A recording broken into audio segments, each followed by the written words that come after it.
Hello ಕರ್ನಾಡು, welcome back to another vlog. ಇವತ್ತೇನು review ಇಲ್ಲ, ಬರೀ ಅನ್ಬಾಕ್ಸ್ ಮಾಡ್ತಾ ಇದ್ದೀನಿ. ಏನಕ್ಕೆ ಇದು ಅನ್ಬಾಕ್ಸಿಂಗ್ ಅಂತ ಕೇಳಿದ್ರೆ, ಈ ಥರ ಯೂಶ್ವಲಿ ಮಳೆಗಾಲದಲ್ಲಿ ನಮ್ಮ ಕಾರ್ ಆಚೆ ತೊಗೊಂಡೋದಾಗ ನಿಮಗೆ ಗೊತ್ತು ಫುಲ್ ಗಲೀಜಾಗೋಗಿರುತ್ತೆ. ಆ್ಯಂಡ್ ಪುನಃ ಅದನ್ನು ಕ್ಲೀನ್ ಮಾಡಿಸ್ಬೇಕಂದ್ರೆ ಈ ಸರ್ವಿಸ್ ಸೆಂಟರ್ಗಳಿಗೆ ಹೋಗಬೇಕು, ಅಲ್ಲಂತೂ ಕಾಯೋಕ್ಕಾಗಲ್ಲ. ಸೊ ಆ ಪ್ರಾಬ್ಲಮೇ ಬೇಡ ಅಂತ ಹೊಸ ಎಲೆಕ್ಟ್ರಿಕ್ ಪ್ರೆಷರ್ ವಾಷರ್ ಬಂದಿದೆ. ಇದನ್ನೇ ಅನ್ಬಾಕ್ಸ್ ಮಾಡಿ ರಿವ್ಯೂ ಕೊಡ್ತೀನಿ. Come on let's go. Finally it's time for unbox. Open ಮಾಡೋಣ ಬನ್ನಿ.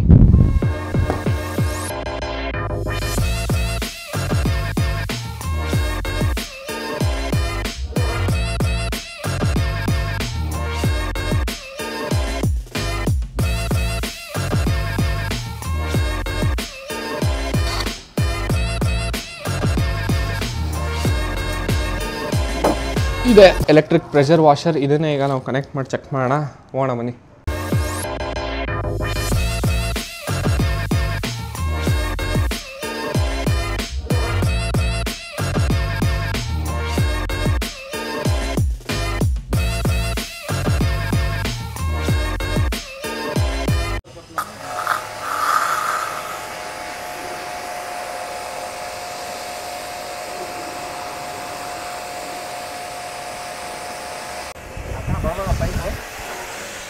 ಅದು ಇನ್ನೊಂಚೂರು ಎಳ್ಕೋಬೇಕು, ಅದೊಂದು ಪ್ರಾಬ್ಲಮ್. ಇಲ್ಲ, ಹಿಂದಕ್ಕೆ ಹಾಕ್ತೀನಿ ಬಿಡಿ ಕಾರು.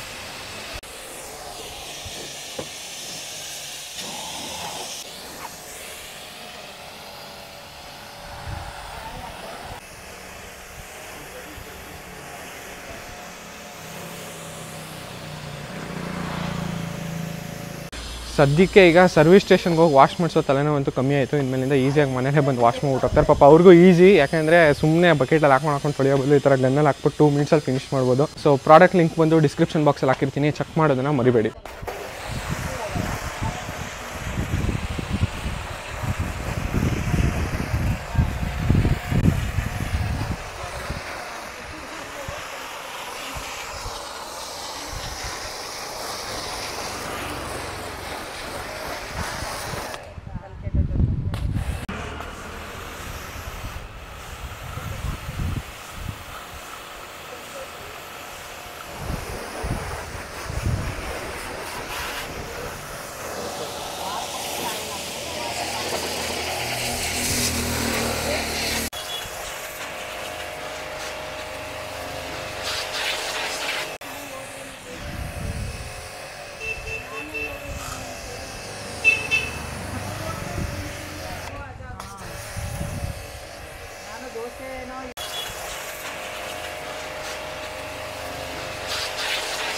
ಕಾರ್ ವಾಶ್ ಏನೋ ಕಂಪ್ಲೀಟ್ ಆಯಿತು. ಈ ಮಿಷಿನಲ್ಲಿ ಒಂದು 10-15 ಮಿನಿಟ್ಸ್ ಸಾಕು, ಟೈಮ್ ಒಂದು ಸೇವ್ ಆಗುತ್ತೆ.